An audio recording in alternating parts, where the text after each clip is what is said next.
Amaravati YSR Congress party కార్యాలయంలో మల్లాది విష్ణు మాట్లాడుతున్నారు. Live లో చూద్దాం.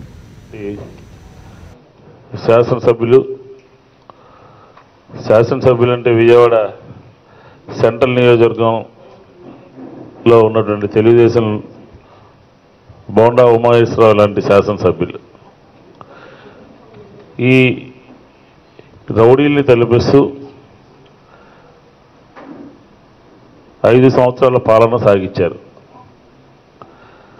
మళ్ళీ ఈ ఎన్నికల్లో రౌడీజం చేసేవాళ్ళు, గూండాయిజం చేసేవాళ్ళు ఎన్నికల్లో మళ్ళీ ఓటేయాలని చెప్పని బయలుదేరారు. మళ్ళీ వాళ్ళకి ఓటు వేస్తే రెండోసారి ఈ నగరం విజయవాడ గూండాలకి రాజధాని కింద మారిపోతుంది. రాజధానిలో గూండాలు పాగా వేసేటటువంటి పరిస్థితి నెలకొంటుంది. ఒక్కసారి గెలిస్తేనే ఈ నగరంలో సెంట్రల్ నియోజకవర్గంలో ఎలాంటి పరిస్థితులు, ఎలాంటి మాఫియాలు తయారయ్యో మనందరికీ తెలిసినటువంటి విషయమే. ఎన్ని కబ్జాలు చేశారో, ఎన్ని దౌర్జన్యాలు చేశారో, ఎన్ని సెటిల్మెంట్లు చేశారో, ఎంతమంది అధికారుల్ని బెదిరించారో ప్రజలంతా చూశారు. కాబట్టి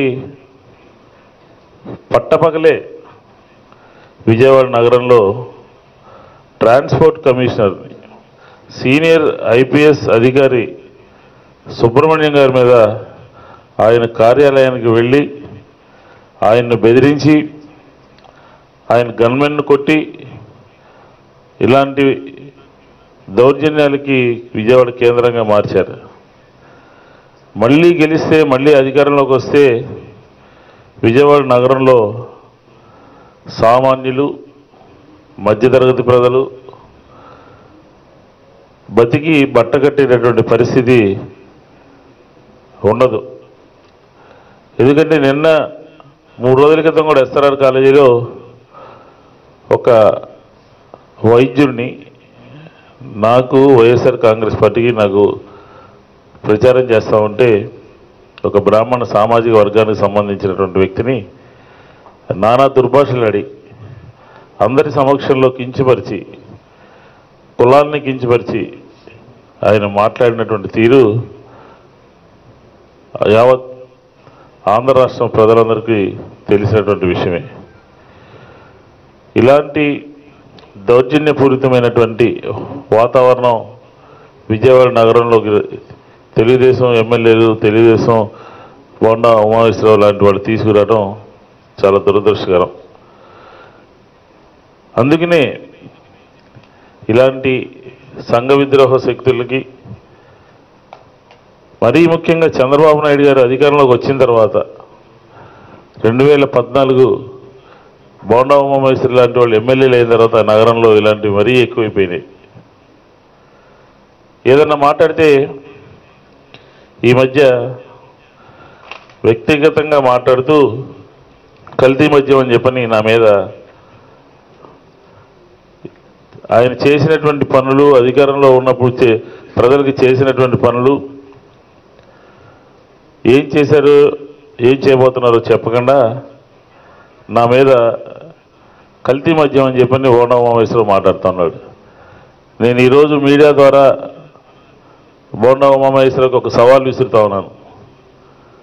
ఏమంటే, నీ ప్రభుత్వం ఉంది, నీ పోలీసులు ఉన్నారు, ఆ రోజున మాకు సంబంధం లేకపోయినప్పటికీ కూడా మీ తొత్తులుగా ఉన్నటువంటి పోలీస్ అధికారులతో, ప్రభుత్వానికి తొత్తులుగా ఉన్నటువంటి పోలీస్ అధికారులు ఈ కేసులో 2 ఎఫ్ఐఆర్లు కట్టారు అని చెప్పి ఈ సందర్భంగా మీడియా ద్వారా ప్రజలందరి దృష్టికి తీసుకొస్తా ఉన్నాను. ఎక్సైజ్ డిపార్ట్మెంట్ కట్టినటువంటి ఎఫ్ఐఆర్లో నా పేరు లేదు, number 1. Number 2, 6 town police station Vijayawada నగర పరిధిలో ఉన్నటువంటి దాంట్లో తెలుగుదేశం నాయకులు, పెద్దలు వాళ్ళందరూ కూడా కుట్రతో రాజకీయపరమైనటువంటి ప్రత్యర్థుల్ని కేసుల్లో ఇరిగించాలనే ఉద్దేశంతో నా మీద ఆ రోజు కేసు పెట్టడం జరిగింది. ఆ రోజు కేసు పెడితే నేను ఆ రోజు చెప్పాను, ఇది విద్రోహ చర్య, రాజకీయపరమైనటువంటి చర్య, రాజకీయంగా భవిష్యత్తులో ఎదుర్కోవాల్సి వస్తుంది అని చెప్పినటువంటి దాన్ని అడ్డుకోవడానికి చేసేటటువంటి చర్య అని చెప్పి నేను ఆ రోజే చెప్పడం జరిగింది. కానీ నేను ఏదైతే ఆ రోజు చెప్పానో ఆ మాట నీ పోలీస్ ఇన్వెస్టిగేషన్లో, నీ ప్రభుత్వంలో చేసినటువంటి విచారణ, state and central FSL reports అవన్నీ కూడా ప్రజల ముందు పెడతా ఉన్నాను. కేంద్రంలో ఉన్నటువంటిది, రాష్ట్రంలో ఉన్నటువంటి 2 ఎఫ్ఎస్ఎల్ రిపోర్ట్స్ కూడా ఏమొచ్చినాయో ఒకసారి చూసుకో బోండా ఉమామహేశ్వరరావు, నువ్వు మాట్లాడే ముందు ప్రజల్ని తప్పుదోవ పట్టించడానికి, రాజకీయంగా మాట్లాడడానికి చేసేటటువంటి కార్యక్రమం అని చెప్పాను. మీ పోలీసే, మీ ప్రభుత్వంలో ఉన్నటువంటి మీ కనుసన్నల్లో పనిచేసేటటువంటి పోలీసే ఇన్వెస్టిగేషన్ రిపోర్ట్లో ఇది కల్తీ కాదు అని చెప్పని పెట్టారు. ఛార్జ్షీట్లో 2 ఎఫ్ఎస్ఎల్ రిపోర్ట్స్ వచ్చినాయి.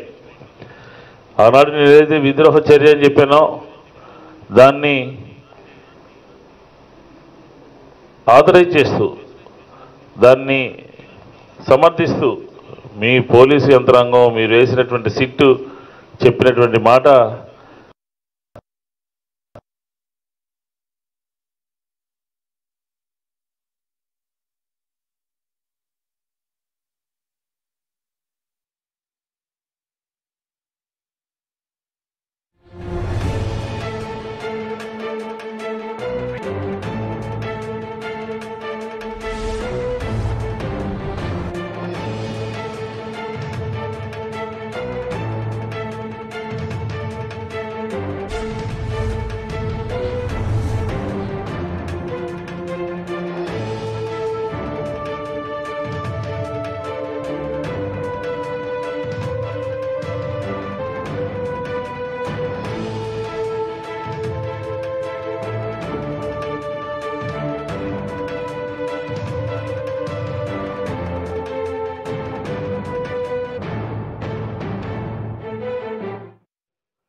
మీరు తప్పు చేశారు, రాజకీయ ప్రత్యర్థుల్ని మీ చేతిలో అధికారం ఉంది కదా అని చెప్పని ఏదో బురద జల్లేటటువంటి కార్యక్రమం తీసుకుని ఈరోజు బహిరంగ చర్చకి నువ్వు వచ్చినప్పుడల్లా, నీ తరపున ఎవరైనా వచ్చినప్పుడల్లా నీ ప్రభుత్వంతో మాట్లాడటానికి నేను సిద్ధంగా ఉన్నాం. ఇలాంటి దుష్ప్రచారాలు మానుకో. ఇప్పటికైనా సరే state and central FSL reports చెప్పినటువంటి మాట అది కల్తీ కాదు అని చెప్పని, కల్తీ చేసింది మీరు, అక్రమంగా అన్యాయంగా అరెస్ట్ చేసి. కాబట్టి ఇప్పటికైనా సరే ఈ విషయంలో పదే పదే మాట్లాడితే లీగల్గా ప్రొసీడ్ అవ్వాల్సి ఉంటుంది అని చెప్పి ఈ సందర్భంగా నేను తెలియజేసుకుంటున్నాను. దీంతోపాటు ఈరోజు రాష్ట్రంలో ఉన్నటువంటి పరిస్థితుల్ని మనం ఒకసారి మాట్లాడుకోవాల్సినటువంటి అవసరం ఉంది. మనం మొత్తం మాఫియాల రాజ్యం నడుస్తోంది ఆంధ్ర రాష్ట్రంలో. 13 రంగాల్లో మాఫియా నడుస్తోంది 5 సంవత్సరాల్లో. ఈరోజు పొలిటికల్ మాఫియా ప్రతిపక్ష ఎమ్మెల్యేలని, ఎంపీలని అక్రమంగా అన్యాయంగా సంపాదించినటువంటి డబ్బుతో కొనుక్కోవడం. పోలీస్ మాఫియా, కొంతమంది పోలీస్ అధికారులని తెలుగుదేశం తొత్తుల కింద మార్చుకుని వారి ద్వారా కార్యకర్తల్లాగా తయారు చేసుకోవడం. హత్యలు చేసేటటువంటి మాఫియా. ఏంటంటే మాఫియా ప్రతిపక్ష నేతల్ని, ప్రతిపక్ష పార్టీలకు సంబంధించినటువంటి నేతల్ని హత్యలు చేయడము, కుట్రలు చేయడము. ఈరోజు చూసాం మనం పులివెందులో ఏం జరిగిందో, విశాఖపట్నంలో వైఎస్ జగన్మోహన్ రెడ్డి గారి మీద ఏం జరిగిందో. తర్వాత మీడియా మాఫియా, మీడియా ముసుగులో వైఎస్ఆర్ కాంగ్రెస్ పార్టీ మీద గోబెల్స్ ప్రచారం చేయటం, లేదంటే పెయిడ్ గొంతుకుల్ని తయారు చేయటం, అబద్ధపు విష ప్రచారం చేయటం, దీంతోపాటు ఫైనాన్షియల్ మాఫియా. ఈ రాష్ట్రంలో ఈ తెలుగుదేశం చంద్రబాబు నాయుడు గారు వచ్చిన తర్వాత సుజనా చౌదరి గారు